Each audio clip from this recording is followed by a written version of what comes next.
Boone Health is very excited to launch our Watchman procedure, which we just started last week. It's been available in the country for a few years now, but it keeps getting better, and they've launched several new generations. We're especially excited about this because it'll allow our patients to sometimes be able to get off of their blood thinners.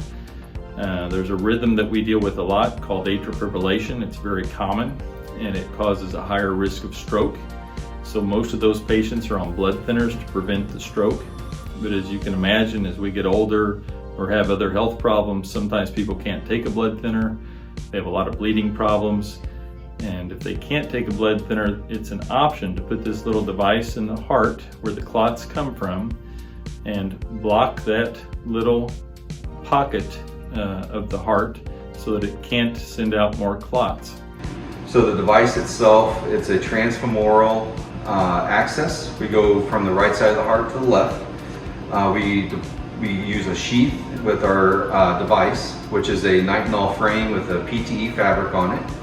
Once it's deployed in the left atrium into the left atrial appendage, we do something called PASS, which is position, anchor, size, seal. We make sure everything looks good on the device, that it meets all these criteria, and we release the device. Most procedures last between 30 minutes to 45 minutes.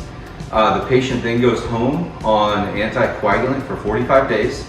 At 45 days, they come in and do a repeat TE.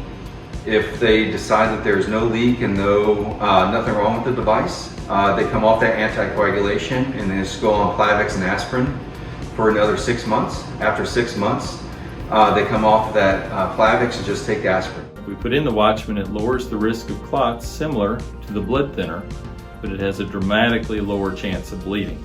So it gives these patients that have bleeding problems a new option when they can't tolerate a blood thinner.